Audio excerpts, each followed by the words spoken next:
ఢిల్లీ భారతదేశం యొక్క రాజధాని ఏది అంటే 5వ తరగతి చదివే పిల్లవాడు కూడా ఢిల్లీ అని టక్కున చెప్పేస్తాడు. ఎందుకంటే న్యూఢిల్లీ భారతదేశానికి రాజధాని కాదు, భారతదేశం యొక్క ఆర్థిక వ్యవస్థకు మూల స్తంభంగా కూడా పిలువబడుతుంది. ఢిల్లీ భారతదేశానికి రాజధానిగా భారతదేశానికి స్వాతంత్రం వచ్చిన తర్వాతే కాదు, భారతదేశానికి స్వాతంత్రం రాక ముందు బ్రిటిషర్స్ భారతదేశాన్ని పరిపాలించేటప్పుడు కూడా ఢిల్లీయే భారతదేశానికి రాజధానిగా వ్యవహరించబడేది. బ్రిటిషర్స్ ఢిల్లీనే రాజధానిగా ఎందుకు ఎంచుకున్నారు? అప్పట్లో ముంబై, కోల్కతా, అహ్మదాబాద్, హైదరాబాద్, మద్రాస్, బెంగళూరు వంటి పెద్ద పెద్ద నగరాలు కూడా ఉన్నాయి. కానీ కేవలం ఢిల్లీనే రాజధానిగా ఎందుకు ఎన్నుకోవాల్సి వచ్చింది అని మీరు ఎప్పుడైనా ఆలోచించారా?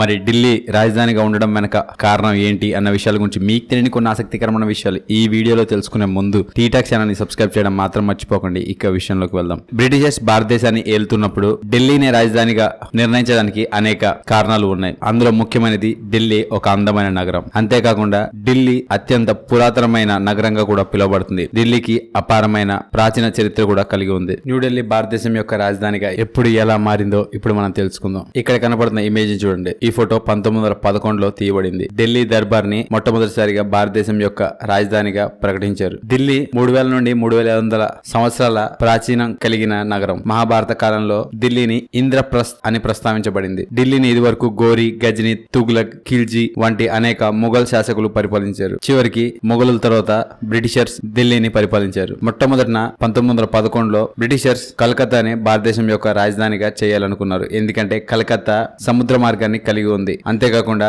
ఇంపోర్ట్స్, ఎక్స్పోర్ట్స్ ఎక్కువ కలకత్తాలోనే జరిగేవి. కానీ ఆ సమయంలో ఉన్న ఇండియా ఇప్పుడున్న ఇండియా కంటే చాలా పెద్దగా ఉండేది. దాన్ని ఏన్షియంట్ ఇండియా అంటే అఖండ భారతదేశం అనేవారు. అందులో పాకిస్తాన్, ఆఫ్ఘనిస్తాన్, బంగ్లాదేశ్ అన్ని ఇండియాలో బ్రిటిషర్స్ పరిపాలనలో ఉండేవి. అప్పుడు బ్రిటిషర్స్ ఏమని ఆలోచించారంటే ఇంత పెద్ద దేశం యొక్క రాజధాని ఒక మూలన అంటే సముద్ర తీరాన ఉండకూడదని వారు నిర్ణయించారు. అందుకోసమే డిసెంబర్ 12, 1911న 80,000 ప్రజల ముందు జార్జ్ V ఢిల్లీని ఇండియాకి క్యాపిటల్ గా నియమించాడు. 1911లో ఢిల్లీ దర్బార్ ని నియమించారు. ఇక అప్పటి నుండే బ్రిటిషర్స్ మీద నినాదాలు మొదలయ్యాయి. మరియు ఆ సమయంలో కలకత్తా బ్రిటిషర్స్ మీద పూర్తి యాంటీగా ఉండేది. కలకత్తాలో బ్రిటిషర్స్ మీద యాంటీ నినాదాలు చాలా ఎక్కువగా ఉండేవి. ఇక అప్పుడే స్వదేశీ మూవ్మెంట్ మొదలైంది. అంతేకాకుండా ఆ సమయంలో భారతదేశానికి రాజధానిగా నిర్మించినప్పుడు దేశ విదేశాల నుండి ప్రముఖ నాయకులందరినీ ఇన్వైట్ చేశారు. ఆ రోజున ఢిల్లీని రాజధానిగా నియమించినప్పుడు కింగ్ జార్జ్, క్వీన్ మేరీ ఢిల్లీలో ఏ మార్గం గుండా అయితే వెళ్లారో ఆ మార్గాన్ని ఇప్పటికీ కింగ్స్ వే క్యాంప్ గా పిలుస్తున్నారు. ఆ సమయంలో ఢిల్లీ కంటే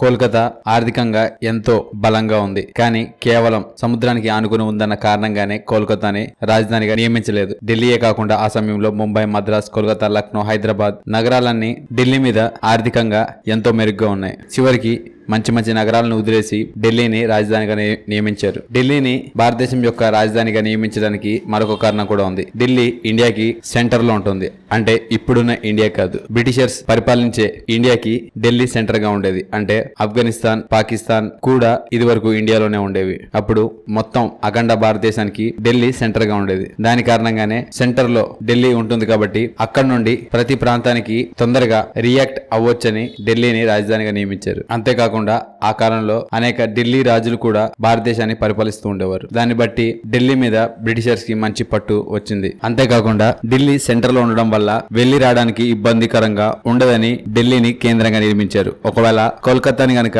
రాజధాని చేసి ఉంటే ప్రతి ప్రాంతం నుండి కోల్కతా వరకు రావడానికి చాలా దూరం పడుతుంది. అంతేకాకుండా బయట దేశాల నుండి సంబంధాలు మెరుగుపరచడానికి కూడా కేంద్రంగా ఉంటుందని ఢిల్లీని రాజధానిగా చేశారు. చూశారు కదా భారతదేశానికి ఢిల్లీ ఎప్పుడు ఎలా రాజధానిగా మారిందన్న విషయం గురించి మీకు తెలియని కొన్ని ఆసక్తికరమైన విషయాలు ఈ వీడియో కనుక మీకు నచ్చట్లయితే లైక్ చేయండి, షేర్ చేయండి. ఇలాంటి మరికొన్ని ఆసక్తికరమైన విషయాల గురించి తెలుసుకోవాలనుకుంటే టీటాక్ ఛానల్ ని సబ్స్క్రైబ్ చేయడం మాత్రం మర్చిపోకండి. Thank you for watching.